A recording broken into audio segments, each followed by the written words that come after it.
You look at the smartphone world today and it feels like all the gates are locked. A few giants dominate the whole scene, and the idea of an outsider breaking in seems almost impossible. But back in 2017, well, the rules they weren't so rigid, and the next big thing genuinely could come from anywhere. And who else to try and break the mold of a modern smartphone than one of its earliest contributors, trying to redefine what was thought to be set in stone, trying to prove that a small, independent company could not just enter the market, but redefine it. And this is the story of the Essential Phone PH1.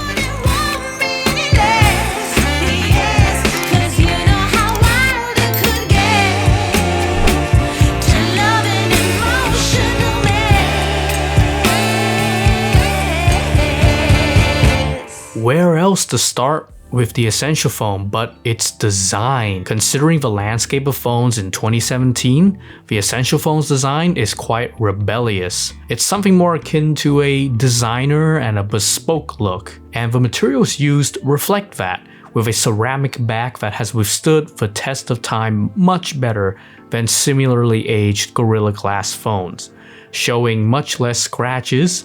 However, its glossiness is indeed a fingerprint magnet. And speaking of magnets, those two little metal prongs that you see next to the cameras, they let you connect to a 360-degree camera accessory, kinda similar to the Moto Mod system from 2016. If you know and remember what that is, give me a like and a sub. Aside from the black model, there's also a white and a really classy Ocean Depths colorway.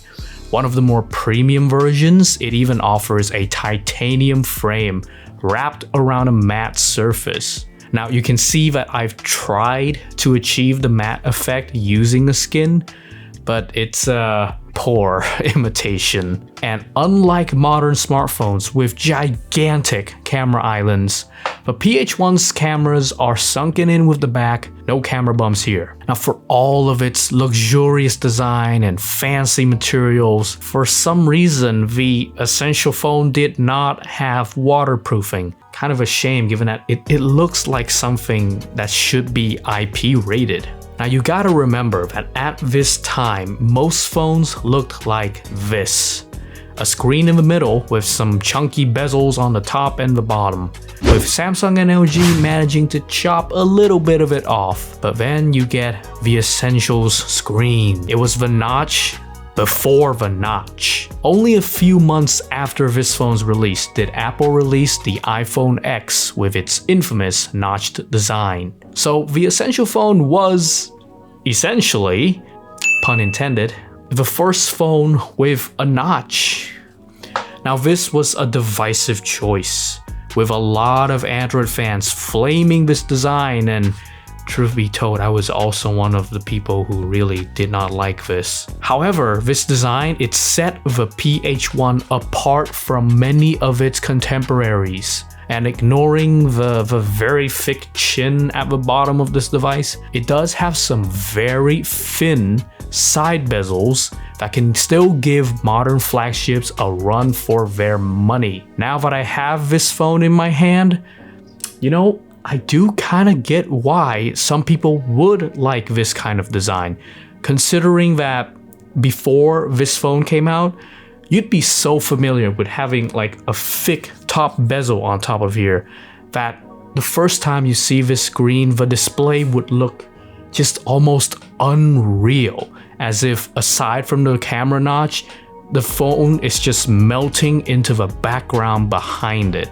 And I feel that this makes the Essential Phone simultaneously kind of ahead of its time, but also a product of its time. It's kind of an odd feeling, but that's what I get from this.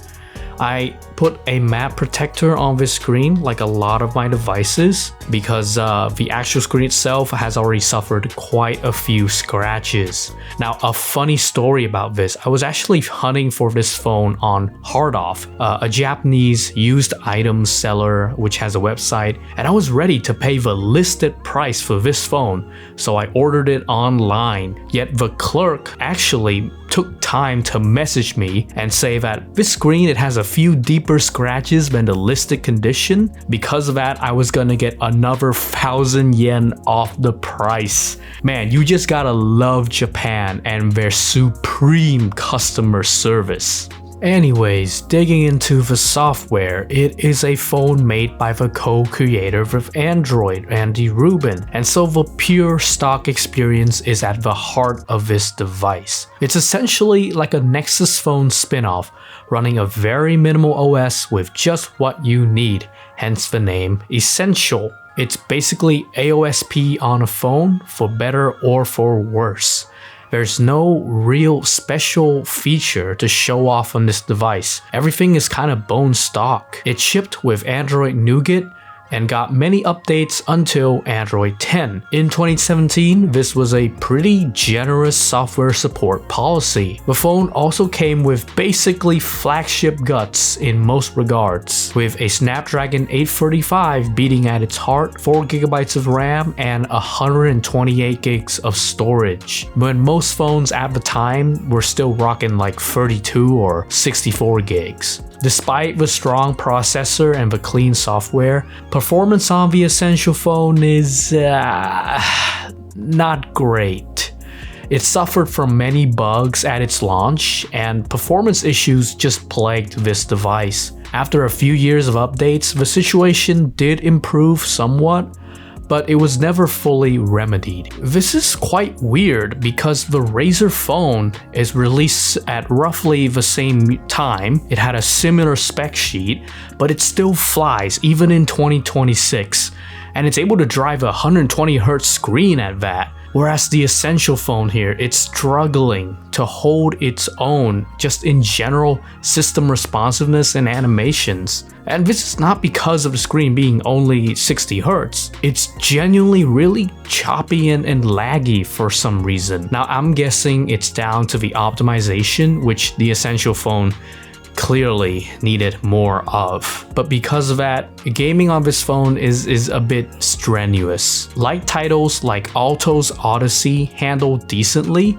but throwing some more modern games can really bring this thing to a halt. The battery isn't exactly exceptional either, with a standard 3000 mAh cell giving me about 3.5 to 4-ish hours of screen on time. Now granted, this is an aged battery, so do take that into account. Thankfully, the PH1 came from a time where unlocking the bootloader was not considered a war crime, so rooting and installing a custom ROM into this phone is a fairly simple task. Now I've put Lineage OS 22 on here. It's based on Android 15, and although the performance it remains mixed, it at least is able to keep the phone up to date, and you do get to revitalize the user experience with a modern UI and further customization afforded by rooting.